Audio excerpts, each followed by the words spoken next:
요한계시록의 대반전, 즉 군림하는 왕에서 스며드는 왕으로의 전환에 대해 이야기 나누겠습니다. 요한계시록 1장 5절에 나오는 땅의 임금들의 머리라는 구절 속에 감춰진 우리 마음의 해부학을 깊이 파헤쳐볼 시간입니다. 요한계시록을 그저 먼 미래의 우주적 재앙을 다룬 두려운 예언서라고 생각하는 경우가 많습니다. 하지만 이것은 큰 오해입니다. 사실 요한계시록은 우주적 재앙이 아닌 우리 내면의 심리 지도와도 같습니다. 우리의 자아를 지탱하는 마음의 세계와 12기둥을 철저히 해체하고 진정한 평화로 재건하는 가장 심오한 심리적 로드맵이라고 할 수 있습니다. 은혜와 평강의 진짜 출처를 해독해 볼까요? 요한계시록 1장 4절에서 5절까지의 말씀을 통해 세 가지 핵심 개념을 살펴보겠습니다. 첫째, 이제도 전에도 장차 오실 이는 심판하러 오는 자가 아닙니다. 이분은 내 안에 항상 생생하게 현존하는 신성, 즉 야훼, 즈가이에임을 의미합니다. 둘째, 일곱 영은 양적인 시간인 크로노스 CHRONOS가 아닙니다.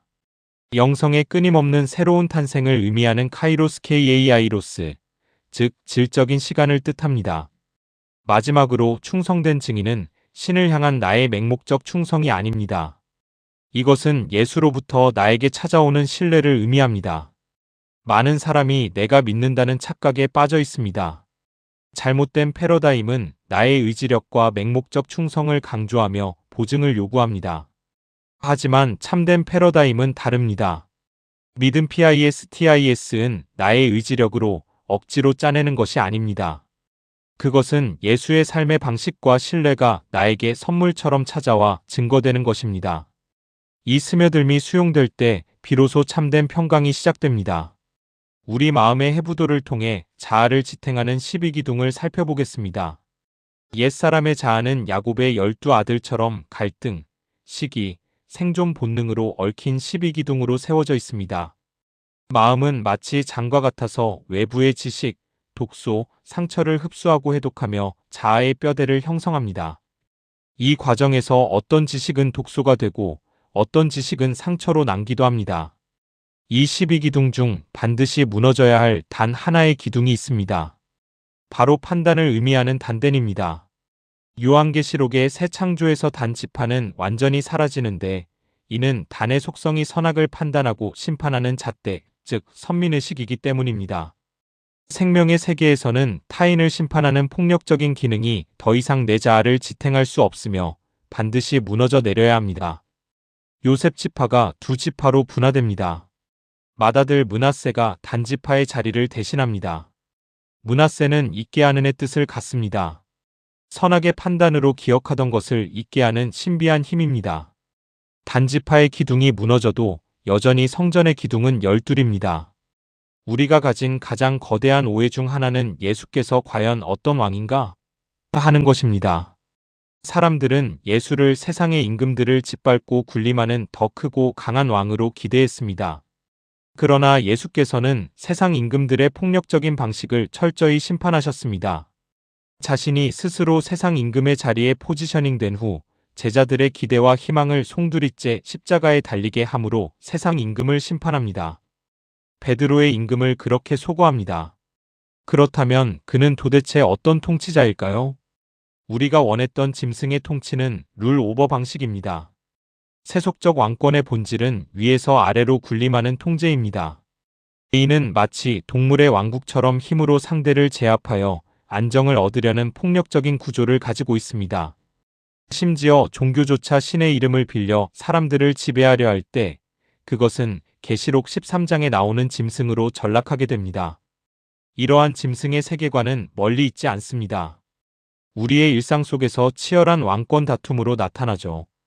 부부싸움에서의 기선 제압, 자녀를 내 뜻대로 통제하려는 훈육, 상대를 굴복시켜 나의 평안을 얻으려는 모든 시도. 근무하는 사무실에서 동료와의 사이에서도 비일비재하게 일어나는 일들입니다. 이것이 바로 우리가 매일 거실이나 업무 공간에서 벌이는 비참한 임금 노릇, 즉 왕권 쟁취의 모습입니다. 그렇다면 참된 통치 방식은 무엇일까요? 바로 스며드는 통치, 즉 룰린입니다. 예수께서는 물리력으로 지배하지 않고 제자들의 마음속으로 인투 들어오셨습니다. 처소가 예비되어야 제자들의 마음에 다시 오셔서 통치할 수 있습니다. 세상 임금을 거세한 것도 그 길을 열기 위함이었습니다. 진정한 통치는 마음의 문을 강탈하는 것이 아닙니다. 상대의 마음에 들어서 마음에 들다 그 안에서 굳은 마음을 녹여내어 다스리는 가장 부드럽고 강력한 혁명인 것입니다. 이제 지배에서 스며들므로의 패러다임 전환을 비교해 보겠습니다. 짐승의 세계를 5번은 밖에서 위로 군림하며 통제와 억압으로 관계를 맺고 힘으로 상대를 제압하려 합니다. 궁극적으로 상대를 종으로 만들어 내 평안을 갈취하는 것이죠. 맹수가 동물의 왕국을 지배하는 것이 상징적입니다. 반면 예수의 세계를 잇는 안으로 들어가 마음을 녹이며 공감과 교감을 나눕니다. 빚어줌으로써 마음을 얻는 긍휼의 해독제가 작용하며 상대의 자발적인 열림과 진정한 평화를 추구합니다. 이는 마음의 성전 안에 켜진 빛으로 상징됩니다. 저줌의 미학은 선악에 힘겨루기를 하지 않는다는 의미입니다. 따라서 지고 이김이 없습니다. 율법적 지식과 교리는 마치 마음의 내장 지방처럼 끈적하게 쌓여 상대를 심판하는 독소를 내뿜습니다. 이러한 독소는 뇌에도 영향을 미칩니다. 이 치명적인 독을 해독할 수 있는 유일한 약은 깊은 긍휼의 마음에서 흘러나오는 예수의 사랑뿐입니다. 독은 오직 긍휼로만 씻어낼 수 있습니다. 누군가에게 지배 권력의 프레임에서 받은 억압의 상처는 오랜 기억으로 남습니다. 소나무의 옹이처럼 견고한 트라우마로 자신에게뿐 아니라 언젠가는 반작용으로 나타납니다. 치유를 위한 유일한 약방문은 자기 자신의 마음의 배에서 흘러나오는 생수의 강물일 뿐입니다. 우리는 종종 칭찬이라는 무거운 족쇄에 묶여 착한 사람이 되려 합니다.